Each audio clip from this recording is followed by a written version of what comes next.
Bitcoin doesn't really cost that much at all. Bitcoin is probably there's 25, $30 billion of hardware that's been purchased or capitalized in the network.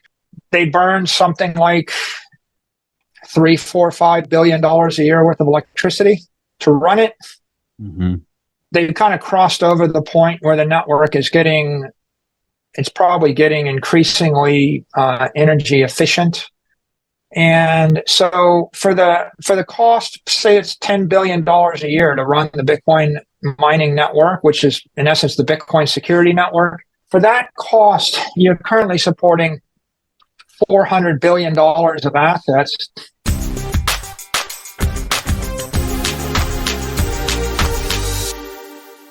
And the challenge with, Vitalik's philosophy is this idea that we can simply imagine anything and do anything that we imagine, right, is unhinged from reality.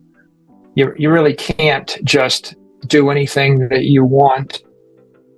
Anybody that's ever built software before knows you start with this idea of a cool feature, and then you go down the path, and then you realize that either you couldn't get it to work, or nobody wanted it, or it's dysfunctional, or it backfires. So I think Ethereum and the entire all the proof of stake cryptos, generally all the cryptos, they're very overly idealistic. Mm-hmm. And the idealism ultimately makes them inappropriate as money and makes them inappropriate as commodity. Let's boil it down to one idea. Bitcoin is attempting to be a digital asset without an issuer. The whole ethos of crypto, properly understood, is the creation of a digital asset without an issuer. That idea or aspiration has been achieved by Bitcoin. There's a massive debate as to whether or not half a dozen or a dozen other networks have achieved it. We could debate that back and forth.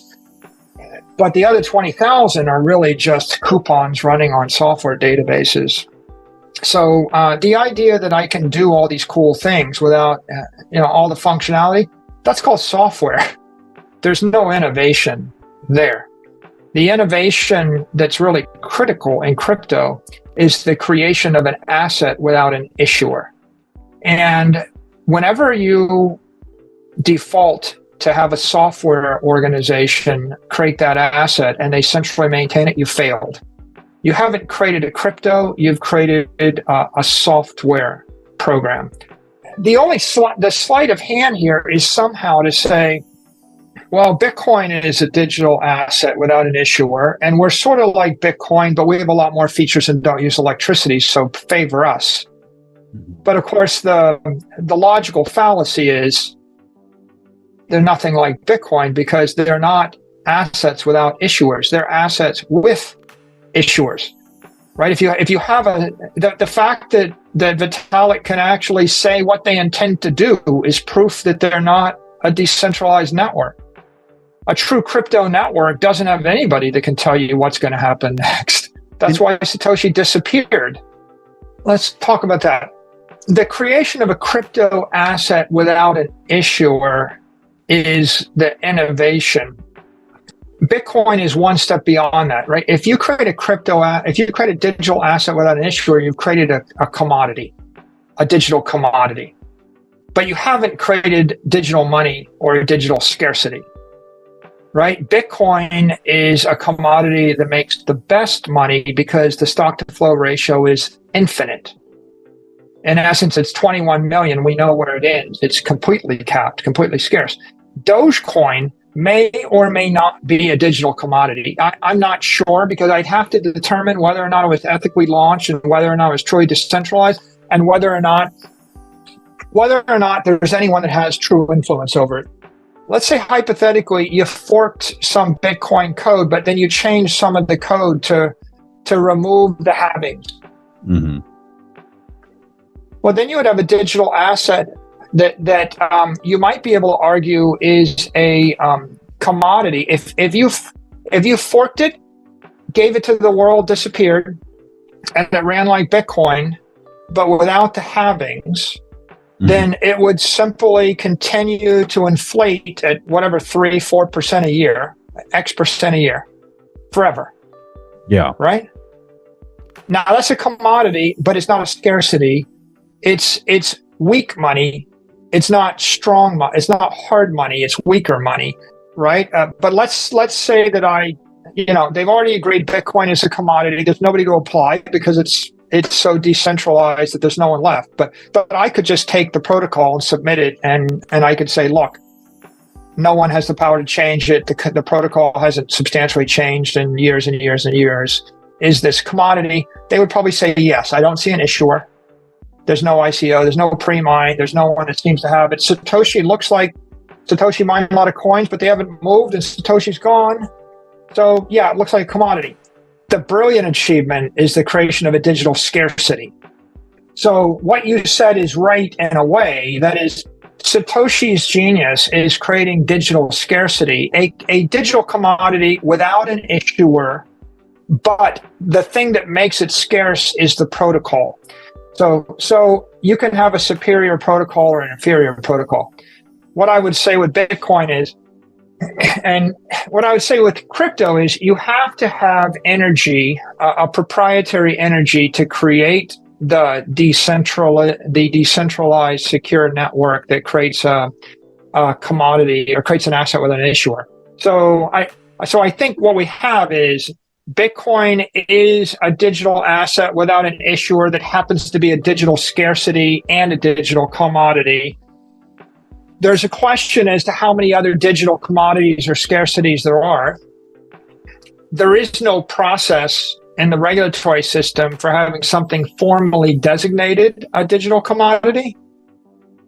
The presumption is most things are securities until proven otherwise. And the observation is most of them look like securities because they have CEOs and management teams and VC and ICOs and airdrop, and pre-mines and all sorts of indicia of investment contracts. I think Bitcoin, it's hard money, right?